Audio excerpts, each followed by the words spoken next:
కర్నూలు జిల్లా ఆదోని నియోజకవర్గంలోని పెద్ద హరివాణం గ్రామాన్ని మండల కేంద్రంగా ప్రకటించాలని డిమాండ్ చేస్తూ గ్రామస్తులు నిరవధిక నిరాహార దీక్ష 6వ రోజుకు చేరుకుంది.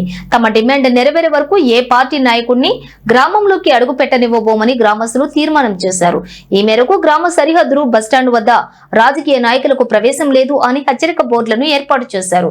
ఆంధ్రప్రదేశ్ ప్రభుత్వం రాష్ట్రంలోని అతిపెద్ద మండలమైన ఆదోనిని విభజిస్తూ మొదట పెద్ద హరివాణాన్ని మండలంగా ప్రకటించింది. అయితే ఇతర 16 గ్రామాల ప్రజలు పెద్ద హరివాణం మండలంలోని విలీనాన్ని వ్యతిరేకించడంతో ప్రభుత్వం ఆ నిర్ణయాన్ని వెనక్కి తీసుకుని కేవలం ఆదోని 1, ఆదోని 2 మండలాలుగా ప్రకటించింది. గెజిట్ ప్రకారం పెద్ద హరివాణాన్ని మండల కేంద్రంగా ఉంచాల్సిందేనని డిమాండ్ చేస్తూ గ్రామ ప్రజలు భారీ ర్యాలీ నిర్వహించారు.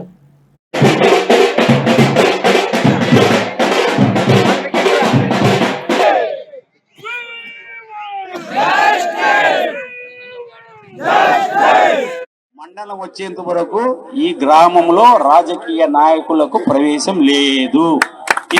అది ఎమ్మెల్యేతో సహా, అది మన దేవేంద్రప్పతో సహా. ఒకరితో ప్రశ్న చేశాడు ఇప్పుడు నన్న, మీ ఊళ్ళో ఉన్నాడా దేవేంద్రప్ప ఉంటే వాళ్ళ ఇంట్లో ఉంటాడు, ఆయన దేవేంద్రప్పగా ఉంటాడు. కానీ కురువా కార్పొరేషన్ చైర్మన్ గా పెద్ద హరివాణంలో ఏ సభ పెట్టడానికి కూడా ఆయన పరంగా మేము మాట్లాడినాం.